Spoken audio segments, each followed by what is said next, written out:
Whether you're a skeptic or a believer, join me, Rob McConnell, as together we'll investigate the world of the paranormal and the science of parapsychology here on the X-Zone Radio TV show on XZBN and the X-Zone TV channel on Simul TV.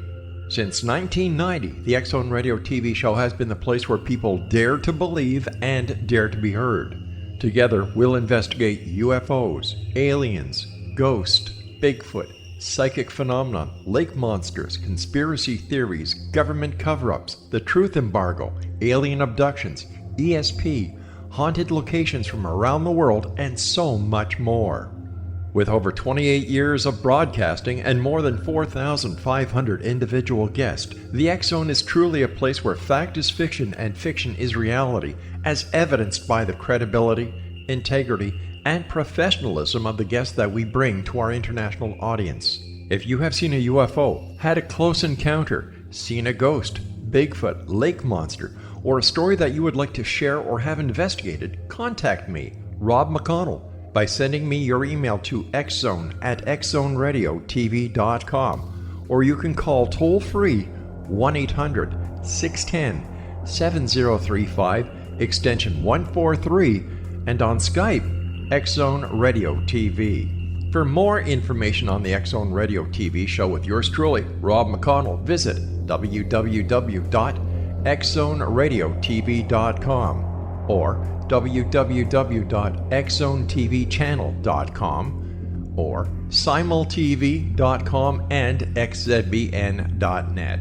Until next we meet here in the X-Zone from our broadcast center and studios in Hamilton, Ontario, Canada, always remember, X-Zone Nation, keep your eyes to the sky and your heart in the light.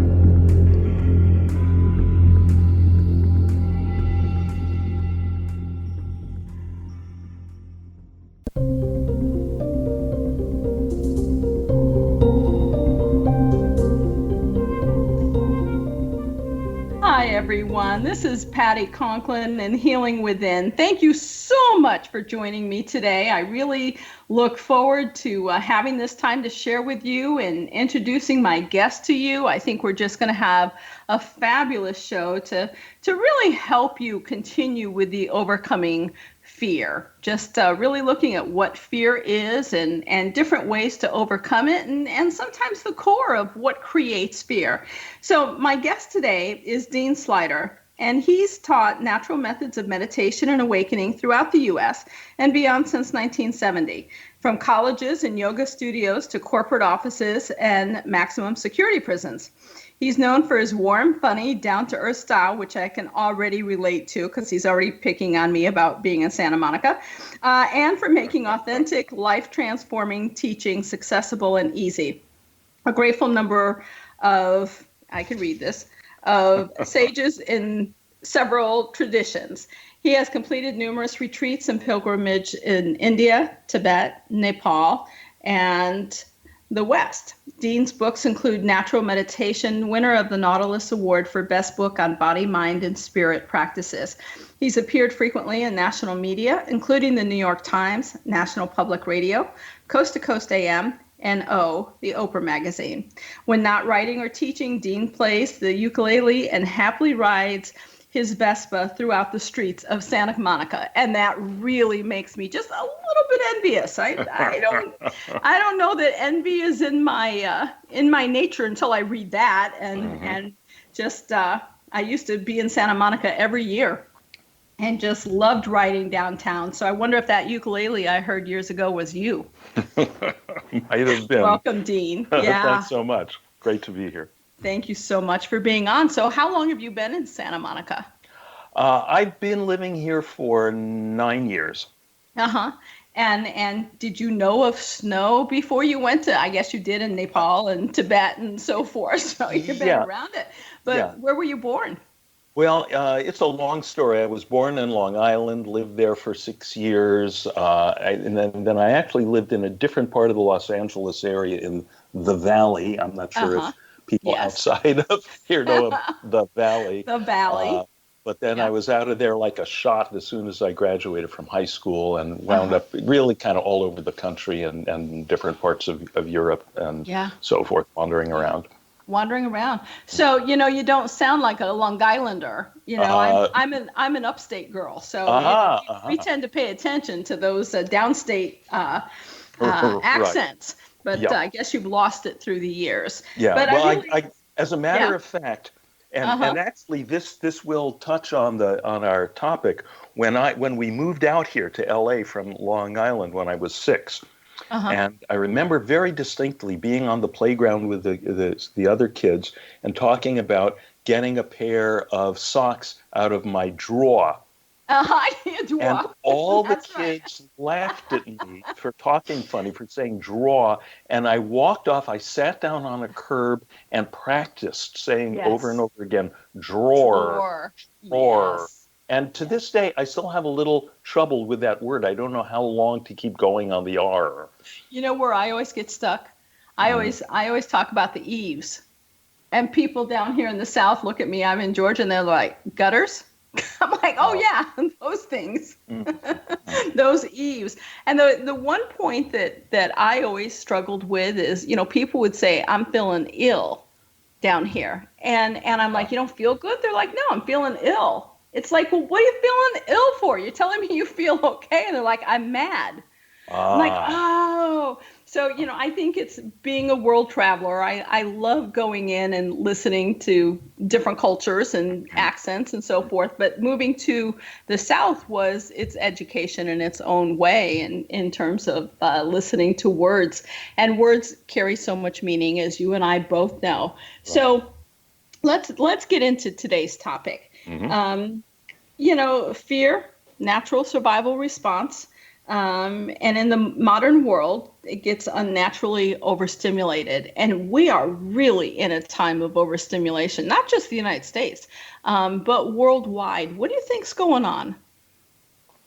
Well, it really is. It's a neurological story. We basically have the same nervous systems that we had when we were living in caves.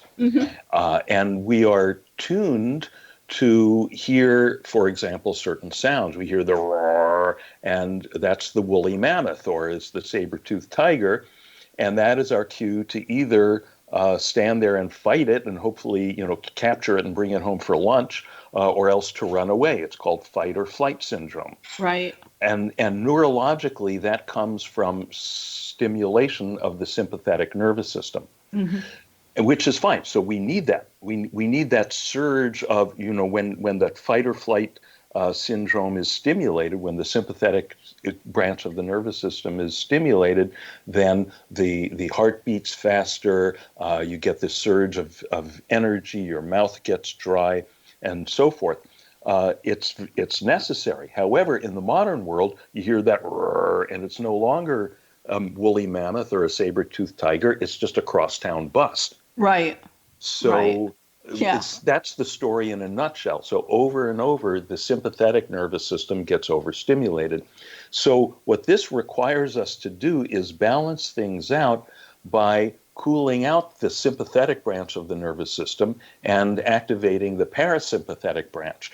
And that brings about something that's essentially the opposite of fight or flight syndrome. We could call it the stay and play syndrome. That sense that everything's fine right here. There's nothing I have to do to change this moment. And that's what we call, for lack of a better word, meditation. All these various meditative methods, breathing methods, and so forth are essentially there to, in neurological terms, just tell the sympathetic branch to cool it for a while and let the parasympathetic take over. Right.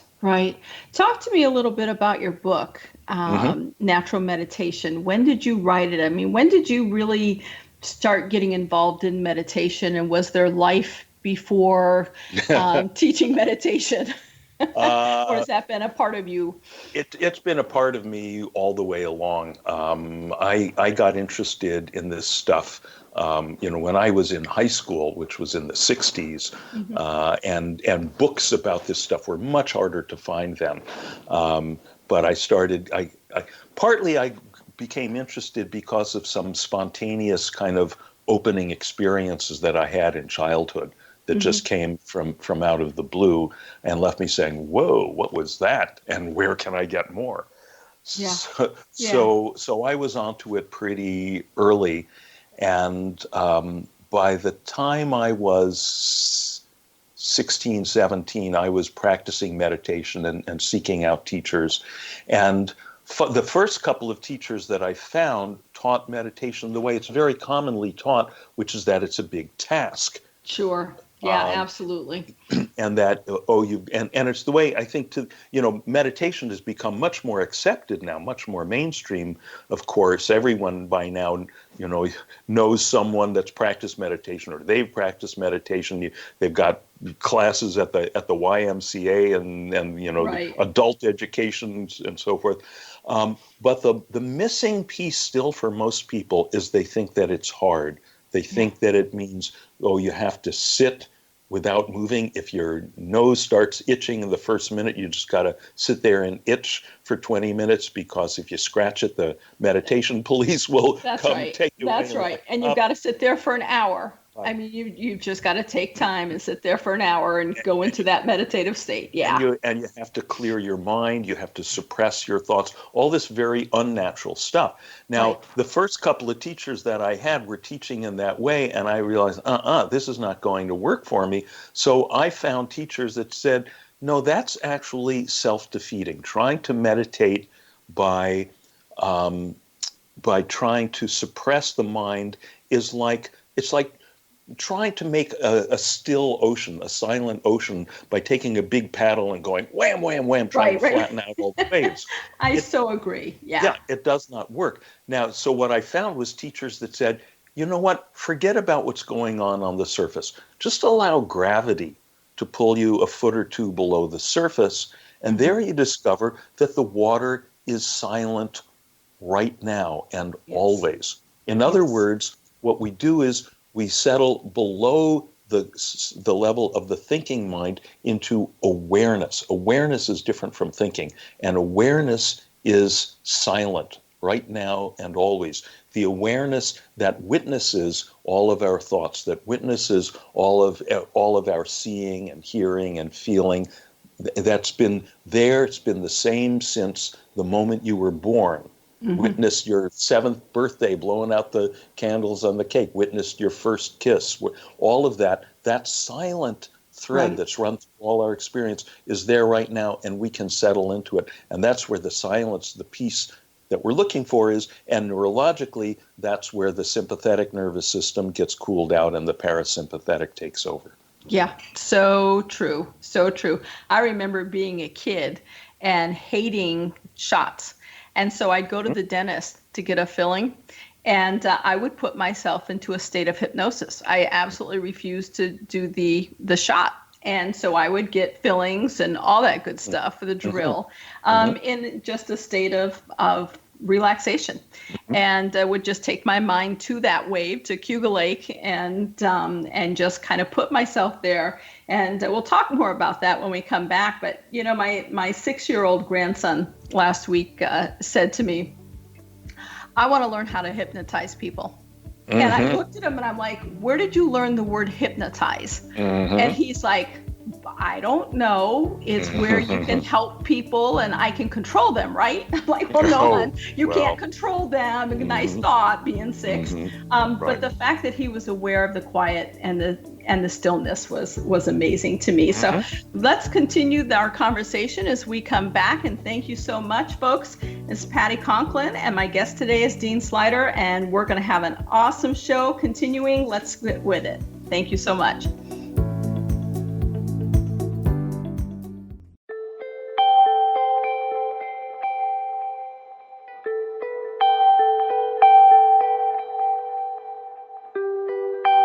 It's hard to listen to the news without realizing we're living in volatile, unprecedented times. Yet never has there been such an opportunity to transform the human condition.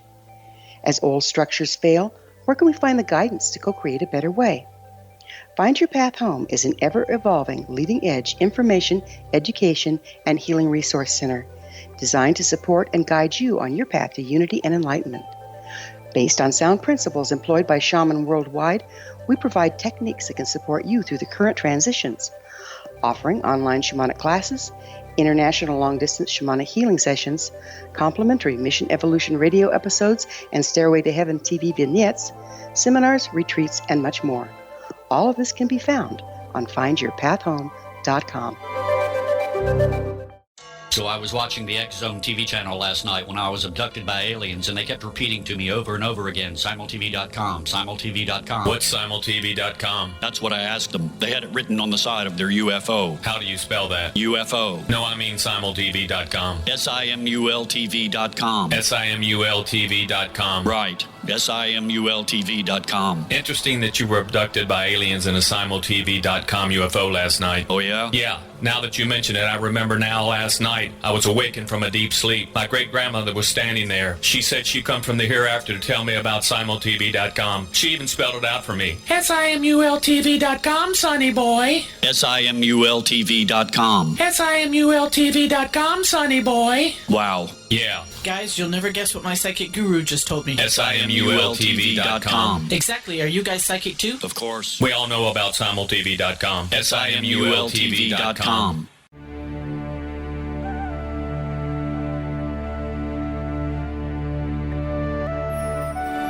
Shamanic healing is the key to personal empowerment.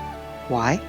All 4 levels of our being, physical, emotional, mental, and spiritual, must be addressed for us to enjoy balanced, healthy, abundant lives.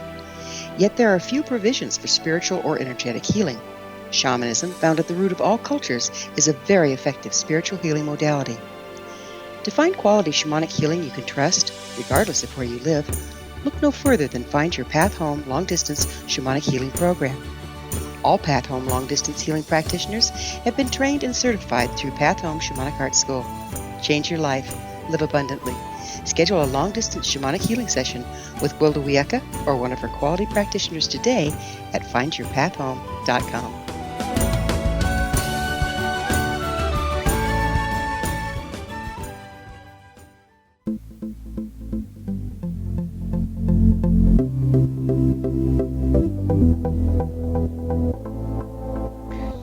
Welcome back, everyone. It's Patty Conklin, and my guest today is Dean Sluyter, and we're talking about overcoming fear and various ways that fear comes into our lives, and some of the different modalities that we can use to overcome it and to quiet it and to rationalize it or be with it.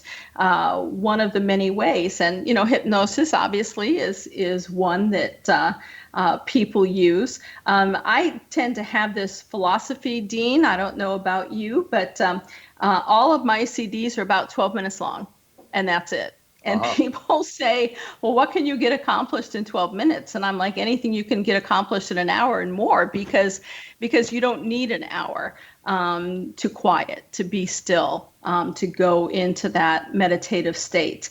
You were talking. It's so funny you say that, because on my website, which I want to invite people to visit, it's deansluyter.com, but Sluyter is too hard to spell, so you can get there with deanwords.com.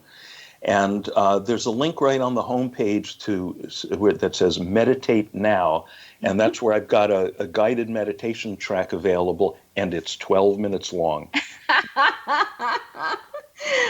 When I first heard your laugh and I heard you were a downstater, I knew we were going to get along really well. So, right. So that's good. And, with reference to what we were saying in the first segment, where people usually understand or misunderstand meditation as something very difficult, where you have to concentrate, you have to still your mind, and you have to sit for an hour.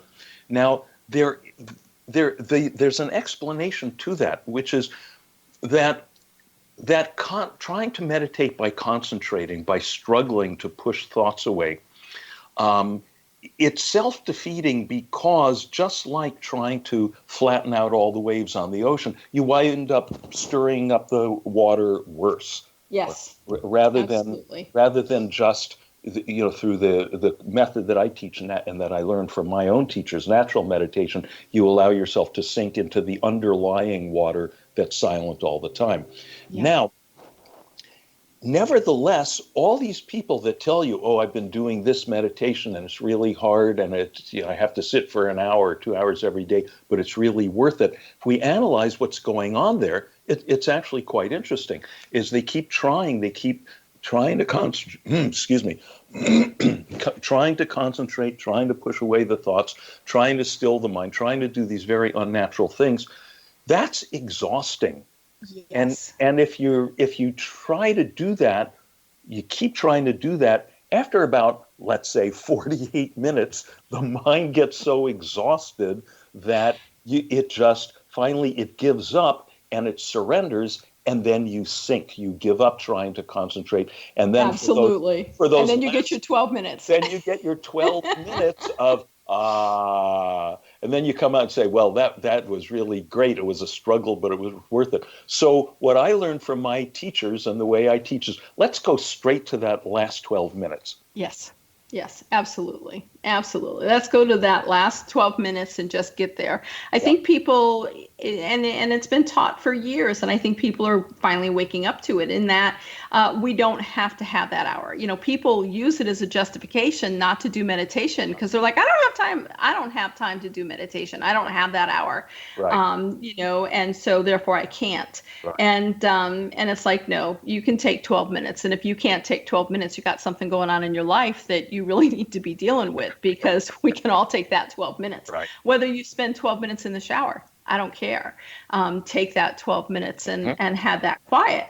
And, yes, we can look at the gurus and the yogis and so forth that can sit in a meditative state for hours. If I'm sitting on water, whether I'm on the ocean or lake or a stream, I can sit for hours and just watch the rippling of the waves. And my mind just goes blank, and that's good. But if I'm sitting in my home and I want to meditate, it's that 12 minutes, and your body can accomplish so much in 12 minutes versus, in our healing state and in our overcoming fear. So talk to me about your new book. So my new book is, now it's funny. People do that all the time. They want to pronounce it fearless because that's become a very popular word. Oh, what is it? But it's two words. It's fearless. Aha. Fearless. We don't have to be fearless, which is fortunate because I haven't met anyone who's fearless. I'm not fearless. If I wrote a book titled Fearless and I'm not fearless, that would be rank hypocrisy. I tell a little story in the book about meeting the Dalai Lama and hearing him talk about how he's scared of worms.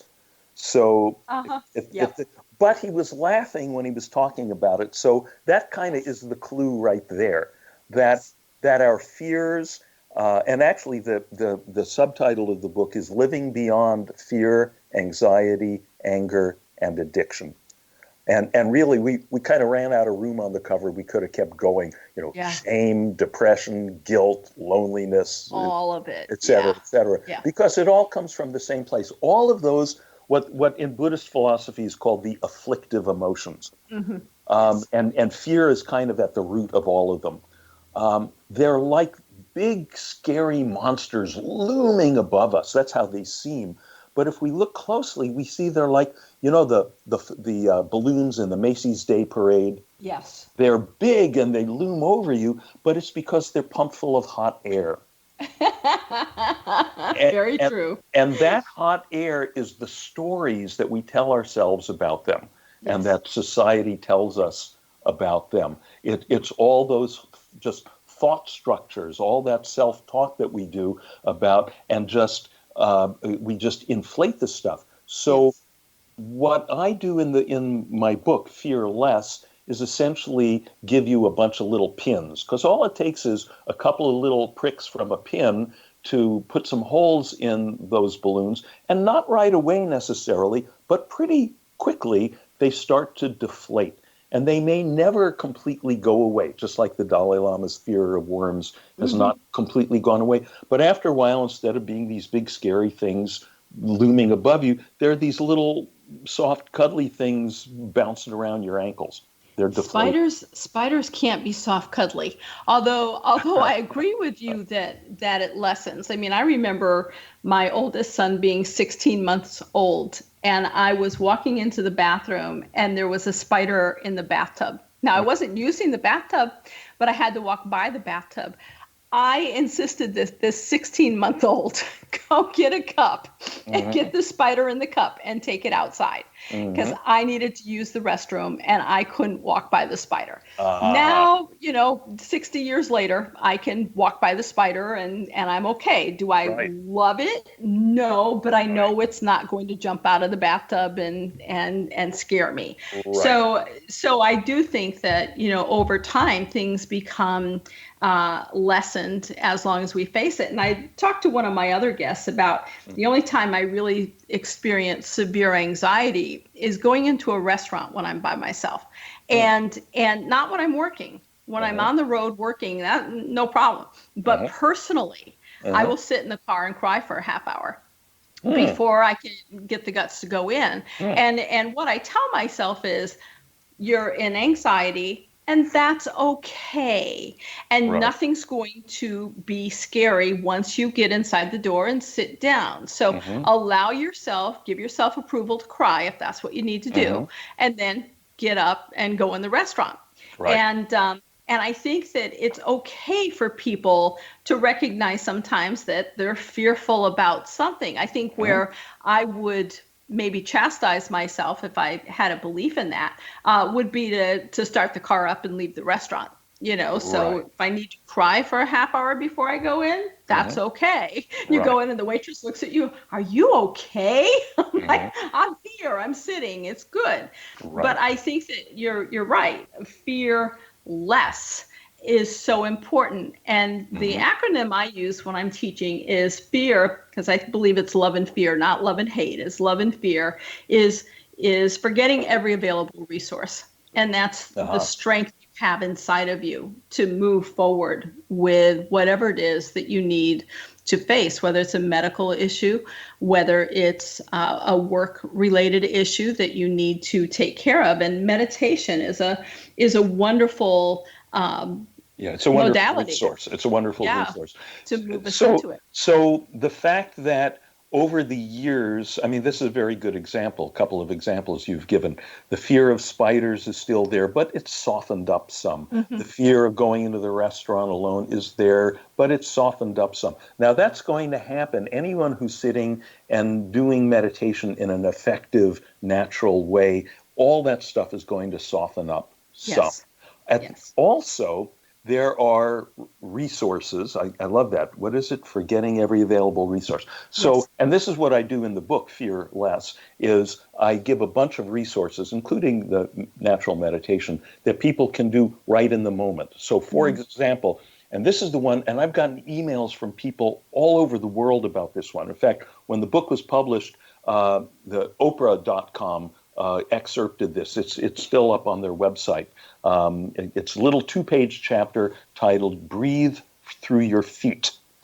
And this is something we can do right now, actually, you and I and people listening. We've got 1 minute, we can do this. So as you breathe in, your next breath, just breathing in normally, just kind of feel or imagine you're breathing in through the soles of your feet. Then as you breathe out, breathing out through the soles of your feet. Breathing in through the soles of your feet. And breathing out through the soles of your feet. Not trying to concentrate, not trying to do anything else, just easily. Next, again, breathing in through the soles of the feet. And breathing out through the soles of the feet. Beautiful. Beautiful. And we'll talk about this when we come back. When we come back. Thank you so much. It's Patty Conklin, folks. We'll see you in a minute.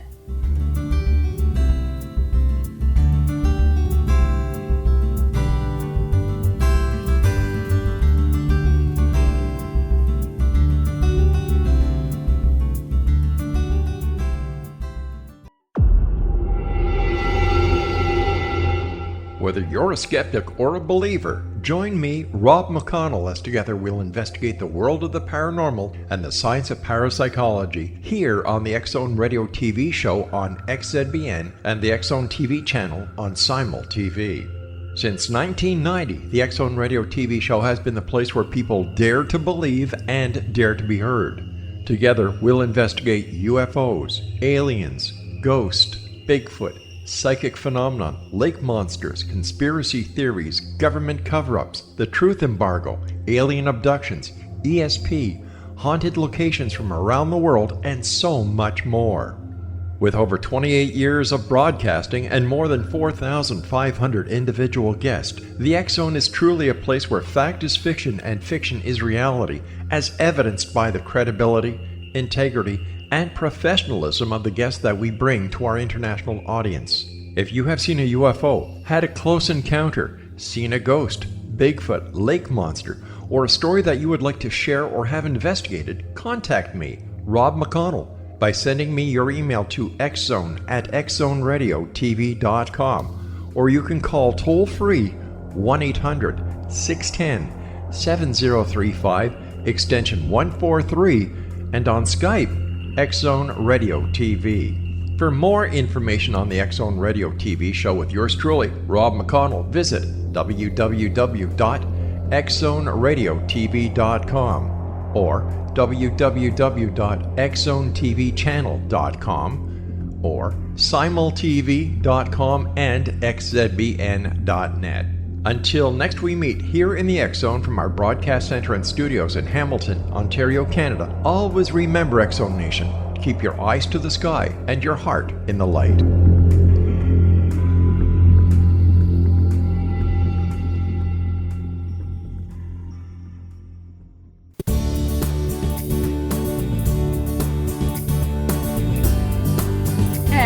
Welcome back, everyone. This is Patty Conklin with my guest, just having an awesome time, Dean Sluyter. Thank you so much for being here today, Dean, and talking to us about meditation and your new book, Fear Less. It sounds awesome. One of the things is we were doing our exercise of breathing in through the feet, and there's a live recording of it somewhere. When I do color works and I ask people to breathe in the color through the soles of their feet, up their body and out their mouth. And so we were recording live. And so I said to the audience, so breathe in through your feet. And everybody cracked up because I meant breathe in through your nose and bring the color in through the bottom of your feet. But I love the idea. It was such a natural to breathe in through the soles of the feet. When did you start working with that? That particular one, I'm not sure. It was that one. It kind of came to me from somewhere out of the blue. In the early days of my teaching, back in 1970, I never would have improvised like that. It's a little like playing an instrument. At first, you just play the notes as they're written, but then, like as in jazz, when you get better at it and you get more confident, you can start improvising some.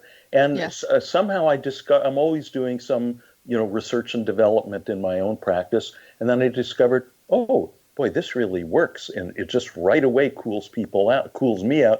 And then I try it on a couple people in my family if it's good with them, and no one turns into a monkey or anything. Then I'll do it with a little local meditation group that we host here in Santa Monica, and then work it into my workshops and put it in the next book.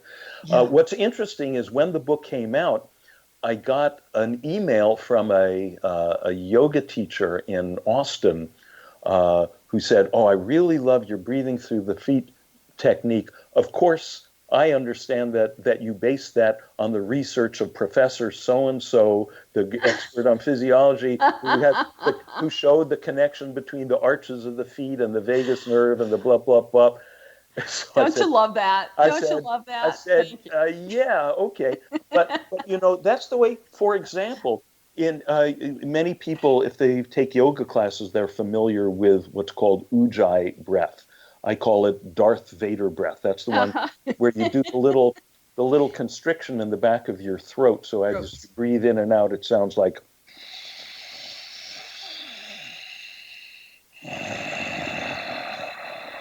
Oh, that's a good Darth Vader. Thank you. Darth Vader. Yeah, I've been working on that. And what people find, what the yogis in ancient India found thousands of years ago, and people find today in their own practice, is that also is very, very effective in settling things out, in settling out the sympathetic nervous system and activating the parasympathetic. It turns out the reason is that when you constrict the back of your throat there, you're activating the vagus nerve, which is the longest nerve in the autonomic nervous system and goes from the base of the brain all the way down to the bottom of the spine and is deeply connected with the breathing.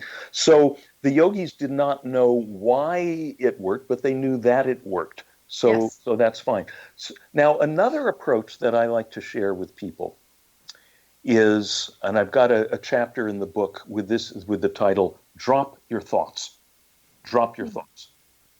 One approach, which you were talking about before, and, walking into the restaurant, it involves kind of analyzing the thoughts and replacing your negative, fearful thoughts with more encouraging thoughts. And that has certain value. But another approach, which I really like, just cuts through all that. And the way I like to do it is I clap my hands right in front of my eyes to just kind of startle myself a little bit. And then for 5 seconds, just drop it all. Not drop the negative thoughts just drop it all. And after 6 seconds, pick it up again. Yeah. Now, drop the thought doesn't mean that they have to go away. People say, "Oh, I'm trying to drop it, but it's still there." No. It just means you release your grip on it. You don't engage with it. Yeah. Now, the thing is, people say, and I hear this all the time, "Oh, I've been carrying this thing around with me for years. The whole stress of my bad divorce or my abusive parent or whatever story. It is. That story is with me 24/7. Now, what I would ask them is, where is that story when you're parallel parking in a tight space? Yes. Right. Yeah. When you're parallel parking in a tight space, you don't have the bandwidth available to maintain that story. No, you are totally focused. You're totally focused. You've dropped those thoughts. You actually drop the thoughts thousands of times a day. Every time you sneeze, every time you have to work on your taxes, every time, for that matter, 8 hours a night or whatever when you go to sleep. Mm-hmm. In fact, when you're sound asleep, are you a conservative or a liberal? When you're sound asleep, are you a Christian or a Jew or a Muslim or a Buddhist or an atheist? None of the above. You can't be any of those without thoughts. So true. Yeah. So true. But here's the tricky thing. Even though we drop the thoughts hundreds of times a day, every time we pick them up again, built into the thoughts is the thought, "Oh, this is here all the time." Mm-hmm. Right. It's like the backstory is built into it. That part is a lie. And if you see that clearly once, there's a lot of liberation in that. And also, if you just and I recommend, especially when people feel really caught up in a particular thing, I say, do this several times a day. You've been dropping your thoughts many times a day without realizing it. Do it consciously. Clap your hands in front of your eyes or pinch yourself or, rap twice on the table. Oh, I see a beautiful buoy going in the water with a line going down. That's my next fishing spot. Yeah. Whatever. And just drop the thoughts for 5 seconds and then pick them up again. Do both parts. After a while, you'll start saying, "Gee, why do I keep picking them up again?" And then that's when I say, "Indeed, why?" Indeed, why? Yeah. Yeah, so true, so true. And it's so important for people to realize that, like you said, when you're sleeping, you're not any of the above. You're not liberal or conservative or whatever. And I think that people get so tied in, from my experience, to their story. It gives them validation as to why they're miserable. And if they let go of the story, and I was working with a beautiful woman with muscular dystrophy years ago, diagnosed at age 6, went into a wheelchair at 33, and we did some work, and within a few hours she was standing, and the next day she started walking. And as we were finishing up our appointment and kind of getting her used to the walking world, she was pushing back a little bit. And I said, what are you pushing back for? If your body can walk, and she's now a semi-professional dancer, what are you pushing back on? And we talked, and you know what it was? She didn't want to give up her handicap sticker on her car. and I mean, it took us a couple hours to get down to the car. And when she finally said that, and her eyes opened up huge, and she's like, I just walked down to the vending machine on my own without a scooter. And that's the first time in 10 years I've walked on my own, and I'm stuck because I don't want to give up my sticker, my handicap sticker. And I'm like, yeah. Right, and right. So, she got back home. Yeah. So that's a great story. So this is the question we can each ask ourselves. What is my handicap sticker? Yeah. Yeah. Great question. What's my sad story that makes me feel, okay, this is crap, but it's my crap. This is crap, but it's the crap that defines me and gets me whatever the good parking spot gets me, the sympathy gives me the justification for not achieving the things that I'm afraid to achieve. And you can keep telling yourself that story if you like, or again, practice, clap your hands. Mm-hmm. You don't have to drop it forever. Drop it for 5 seconds, then pick it up again. Drop it for 5 seconds, pick it up again, and then see if you might start saying, gee, I don't need to pick this up again. That's absolutely true. I mean, that's just a wonderful visualization for people to look at and think about, because, most people bond over their stories. And one of the things that I always talk to fellow practitioners about is, they have a long-term client, making them their friend. We have a very steadfast rule here in this office. I mean, we meet people all around the world that we'd like to be friends with. Mm-hmm. It's you get healthy, you wait 2 years of full health, and then you get in contact and we'll see about being friends. But so much of the time, people will become friends with their practitioners. And a lot of times they don't want to let go of the disease because they don't want to lose their friends. They're the only friends they have. And so as a practitioner, you have to stand back and go, no, wait, I'm not your friend. You're hiring me. There's a boundary. The Buddha said that all the term he used was the Dharma, which means really all the methods, all the teachings, all the practitioners, all the teachers, all the meditations. He said they're like a raft. We use the raft to cross the raging river of suffering to the far shore of nirvana. When you get to the far shore, you're very grateful to the raft, but it would be silly to carry it around on your back. So true, my friend. So true. When we come back, we'll continue that line of thought, because nobody needs to be carrying a raft around. Folks, you're with Patty Conklin and Dean Sluyter, and we'll be back in just a moment.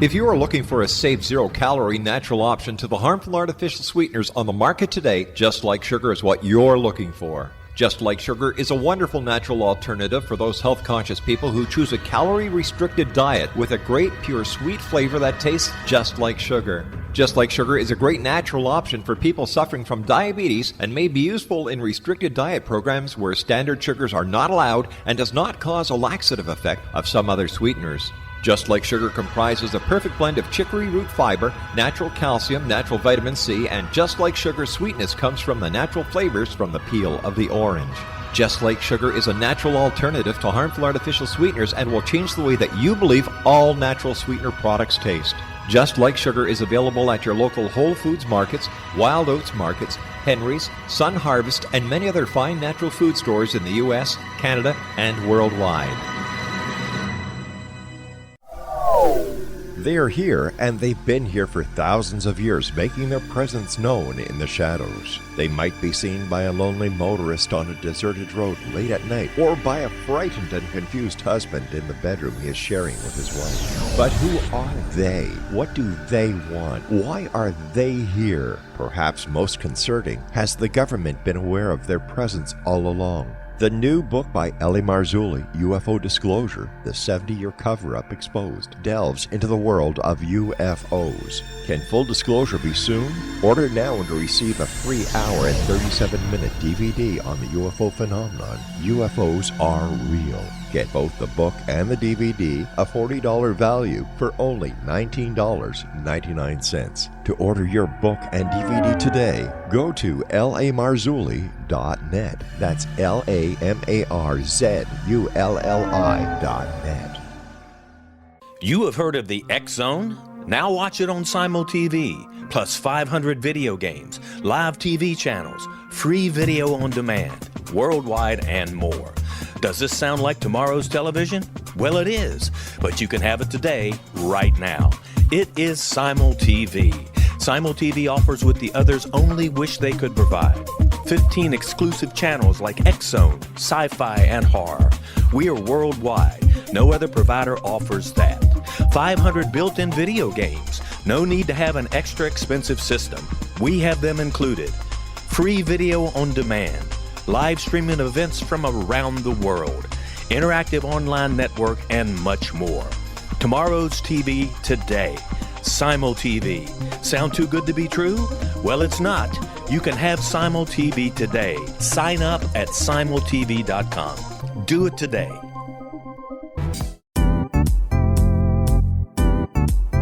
Memorable dynamic presentations are a not-so-secret weapon in the business world. Do you have a powerful message that must be shared, but you haven't found a way to deliver that message? Do you want to be known as a top public speaker who gets amazing results? Are you ready to create and deliver your powerful message? Thomas Hides can help you create and deliver your speech to get the results you desire. Visit iconquality.com. Did you expect your business to flourish, but instead it plateaued or didn't get off the ground yet? Would you like to achieve massive goals and discover new sources of income within your business? When you're ready to experience that type of success with fast results, Cindy Hendricks is the business coach for you. Her work with entrepreneurs and business owners has been life-changing. To get you and your business where you want to be, go to imaginemoresuccess.com. Has the fear of public speaking stalled your business or personal life? What would you give to develop and maintain supreme confidence? Have an invaluable private program to always perform at your best. Imagine how you would feel. You can have all that and so much more today with Thomas Hides' life-changing course called Number One Fear Unleashed. Visit numberonefear.com and be liberated from your fear of public speaking.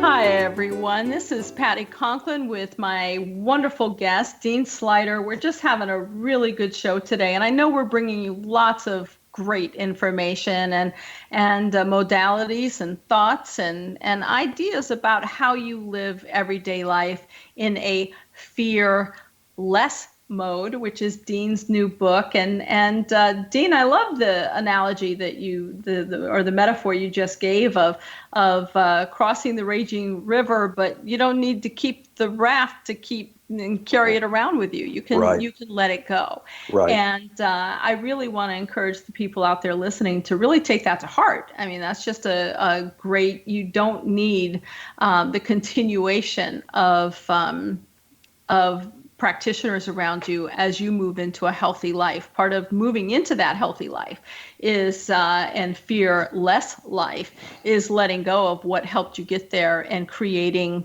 a new adventure in the life. So talk to me a little bit more about your book, Dean, and some of your greatest challenges, maybe, or maybe your fun stuff. Okay. I think one of the very greatest challenges, of course, for many people is the fear of death. And I have a chapter specifically about that. It's called The Valley of the Shadow. And right there in the title is kind of an insight into the situation. In that psalm that is so familiar to so many people, they talk about, lo, though I walk through the valley of the shadow of death, I will not fear. Isn't it interesting? It's not the valley of death. Yes. It's the valley of the shadow of death. Yes. Death is not the problem. It's the psychological and emotional shadow that it casts. And actually, it doesn't cast it. We cast it. We project it. It's, as we were saying in the first segment, it's part of that hot air with which we inflate the big scary balloon monsters of our fears. Yes. No one experiences death. It's all. I remember when I was a little kid, lying awake at night when I was about 7 years old, and I grew up in a house where there was no religion. So when I realized at the age of 7, oh crap, I'm going to die. I couldn't go running to my mom and have her reassure me it's okay, you'll just go to heaven and you'll see grandma and grandpa again. All that, there was none of that. None of that, yeah. And so I would lie there and I would imagine this like lonely spot out on a lonely hillside under this one for some reason I always saw it this way, under this one little scraggly tree, and I was 6 feet under the ground and people were walking back and forth over my head without even knowing I was there. Yeah. And that terrified me. Yeah. One time I actually got up out of bed and I ran to the neighbor's house to just, be with someone else. And that's not reality. Right. The reality is, well, first of all, backing up to meditation practice. When we practice natural meditation with some regularity, and it's really ideal to sit down and do it, as you were saying before, take some time every day. What we experience, and at first it may just seem like, oh, okay, that's relaxing, that's nice, I feel more mellow, more cooled out. But the more you practice it, especially when you practice with some consistency, it becomes more and more clear that what's going on is that as we settle into that silent ocean under the waves of our thinking, which is pure awareness, pure beingness, that all the stories that we let go of include the stories of who and what we thought we were. Like, I think I'm this body. But actually the body that I'm looking down and seeing right now is not the one I had when I was 25 years old. Right. It's not even the one that I had when I first got up this morning. The body is a constantly changing thing which I observe, which is witnessed by my awareness. The thoughts that I tend to identify with, oh, I'm a Democrat or I'm a Republican, and I've got all these memories, my whole, iPhoto album of, oh, then this happened, and then I was married to this person, and bup, bup, bup. Those are thoughts which I am aware of. They are not the I. What the I is becomes clearer and clearer as you're left alone in that I in meditation, which is pure awareness, pure beingness, which is beyond time and beyond space. So that I always like when a newcomer comes to our meditation session and at the end they open their eyes and they put their hand up, and I always know when they're going to ask this question. I see the look on their face. They say, how long was that? Was that 5 minutes? Was that an hour? And I never tell them the answer because any number of minutes that I say will be misleading. Because what happened was they sank into the silent waters of pure beingness below the surface where there is no time. Right. There is no space. There is no body. There is no all the little story selves that we have about ourselves, and we have many of them. Those are all left behind, and we experience what the Buddha called nirvana, what Jesus called the kingdom of heaven within you. And Jesus did not say kingdom of heaven is up on a cloud after you die. It's Right. within you. It's experienceable right now. So in that sense, meditation is not only the ideal preparation for living, it's practice dying. Yes. Because when you're letting the letting go that has to happen, when people are dying, you alluded to this before. Really, people avoid meditation because they don't want to let go of their stories. They don't want to let go of their various kinds of handicap stickers. And Right. in meditation, inevitably, you let go of all that stuff, and you're left with. And you may have thought it was going to be scary. You're scared of the unknown, but actually, you can't be scared of the unknown. You're scared of letting go of the known. That's right, because you don't know what the unknown is. Exactly. Yeah. And here's the good news, folks, from a couple of people here who've been delving into it for years. Come on in, the water's fine. So true. I love how you're phrasing it, because it really is true. It's not about time, because there is no such thing. It's not about space, because there isn't anything considerable space. It's us and how we view it. Sometimes I say, imagine watching a sunrise and you have no ability to think, to hear, to speak. All you've got is eyesight. The sunrise is simply a sunrise. Mm-hmm. It has no meaning other than the words that you choose to give it. A fabulous sunrise, or why did I get out of bed sunrise? Mm-hmm. And I know that there's times in my life, I also grew up in a household without religion. And I would find myself, even as a young child, if I got scared or spooked or just, didn't know where we were going to eat, when the government cheese and dry milk was going to be delivered, or when I'd be able to shoot a rabbit, for crying out loud, when I was a kid, I would go into my closet and I would take my blanket and my pillow in there, and people would say, wow, you're really depressed, or you're hiding. And it's like, no, I would go in there to the deepest, darkest spot, because when I'd go in there and I lay still, I could see the light inside of me. And that comforted me. Right. Knowing that there was a light inside of me, not knowing what that light was, but knowing that there was a light, and it would reset me. And so I could go back out and face the world again. Right. I think that being willing to let go of the story of we all have incredible adventures, and it's our choice as to whether or not they're incredible adventures or misadventures or devastating things.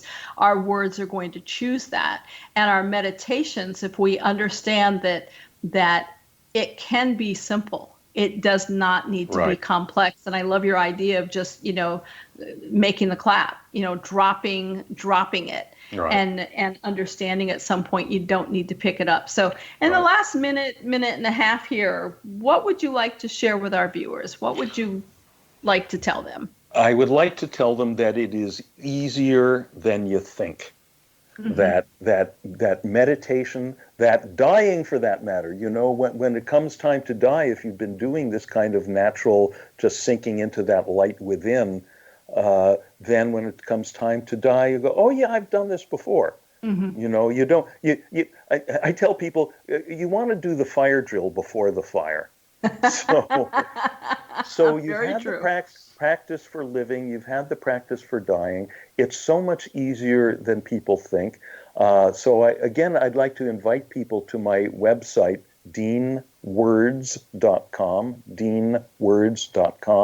where there's a lot of free resources, including the Meditate Now link for the guided meditation tracks, and they can read chapters from my books, and also my teaching schedule. I travel all over the country. I lead workshops and retreats. I'm going to be in Texas in January. I'm going to be in New Jersey soon. I'm teaching stuff in California all the time. And so I hope people will come to deanwords.com. Absolutely. It will be greatly to their benefit if they take the opportunity to be with you in those workshops, and certainly go to your website, which is deanwords.com, because folks, if you followed my stuff, it's all about It's all about our words. It's all about how we decide to utilize our words. So, Dean, thank you so much for being a part of the show today of Healing Within, and I hope we get to do this again sometime. I'd really love to have you back on. Me folks, too. Me too, Patty. Beautiful. You're a lot of fun to play with. You as well, Dean. So, folks, it's Patty Conklin and Healing Within. Thank you so much for being a part. We'll see you next time.